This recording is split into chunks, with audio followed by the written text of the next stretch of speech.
Assalamualaikum warahmatullahi wabarakatuh.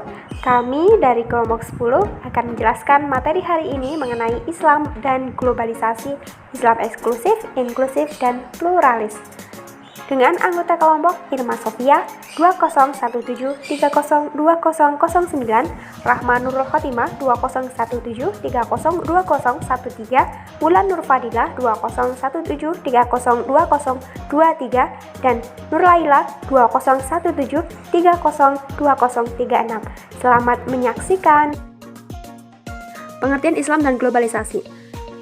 Islam secara bahasa berasal dari kata aslama yang berarti tunduk patuh atau berserah diri. Secara istilah yaitu ajaran yang dibawa sejak Nabi Adam dan diwahyukan kepada Nabi Muhammad SAW yang berisi aturan yang mengatur hubungan manusia dengan Tuhannya, manusia dengan sesamanya, dan manusia dengan alam. Globalisasi berasal dari kata globe yang berarti dunia.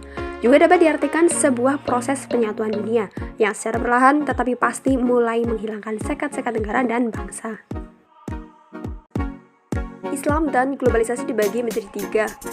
Yang pertama, ada Islam eksklusif, yaitu paham yang menganggap Islam adalah agama yang paling benar. Islam eksklusif berasal dari bahasa Inggris exclusive yang artinya sendirian, dengan tanpa disertai yang lain, terpisah dari yang lain atau berdiri sendiri. Secara umum dapat diartikan sebagai sikap yang memandang bahwa keyakinan, pandangan, pikiran, dan diri Islam sendirilah yang paling benar. Sementara keyakinan, pandangan, pikiran, dan prinsip yang dianut agama lain adalah salah, sesat, serta harus dijauhi. Yang melatar belakangi Islam eksklusif pertama adalah doktrin ajaran. Aliran eksklusif menganggap agama-agama lain seperti Yahudi dan Kristen yang mulanya berasal dari Tuhan telah terjadi penyimpangan ajaran. Walaupun mereka mencoba mengkritik atau menganalisa akan kitab sebelumnya, seakan-akan kitab sebelumnya lah yang dapat dikritisi. Kedua adalah pemahaman bahwa Islam sebagai agama yang dibawa oleh Nabi Muhammad SAW dan bukan Islam dalam pengertian misi, kepatuhan, dan ketundukan serta keikhlasan beribadah kepada Allah. Paham demikian mengakibatkan mereka hanya menerima agama Islam saja dan tidak menerima agama lainnya. Yang kedua adalah Islam inklusif, yaitu Islam yang bersifat terbuka. Islam inklusif adalah Islam yang bersifat terbuka. Terbuka di sini tidak hanya masalah berdakwah atau hukum, tetapi juga masalah ketauhidan, sosial, tradisi, dan pendidikan. Islam inklusif muncul tanpa menghapus nilai kebenaran atau nilai-nilai yang terkandung dalam agama lain.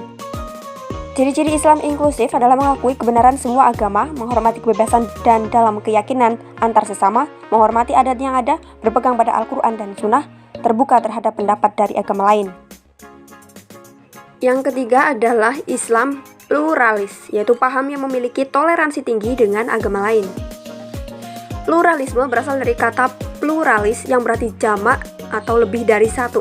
Menurut Majelis Ulama Indonesia mendefinisikan bahwa pluralisme adalah suatu paham yang mengajarkan bahwa semua agama adalah sama dan karenanya kebenaran setiap agama adalah relatif. Oleh sebab itu, setiap penduduk agama tidak boleh menghakimi bahwa hanya agamanya saja yang benar, sedangkan agama yang lain salah. Secara teologi berasal dari kata pluralisme dan agama.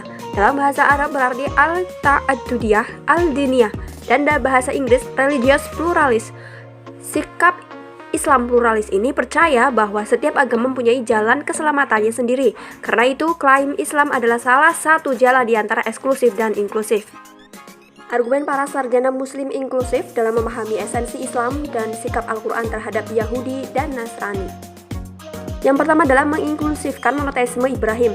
Salah satu kata kunci pemikiran Islam inklusif dalam memahami esensi Islam sebagaimana dilontarkan Muhammad Hasan Khalil adalah agama mereka adalah benar dan menawarkan jalan keselamatan menuju surga abadi. Tetapi juga meyakini umat lain yang tulus dalam beragama akan diselamatkan menuju surga. Yang kedua adalah memosisikan Yahudi dan Nasrani sebagai kawan. Para sarjana muslim inklusif memosisikan kedua sebagai kawan dalam berpendapat dan lawan dalam bertukar pikiran. Karena itu, mereka mendahulukan sikap apresiatifnya daripada sikap kritisnya. Selanjutnya adalah pandangan Islam mengenai globalisasi Islam eksklusif, inklusif, dan pluralis. Islam memandang pluralisme sebagai sikap saling menghargai dan toleransi terhadap kepercayaan agama lain.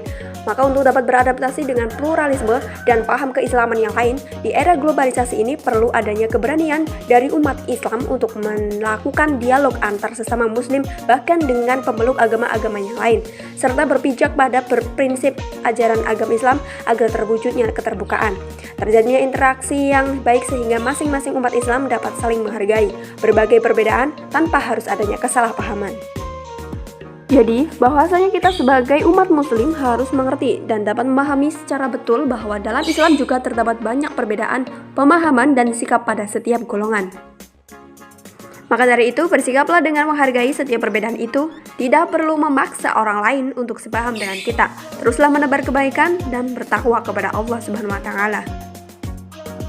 Sekian penjelasan dari kami, kurang lebihnya mohon maaf. Semoga bermanfaat dan terima kasih. Wassalamualaikum warahmatullahi wabarakatuh.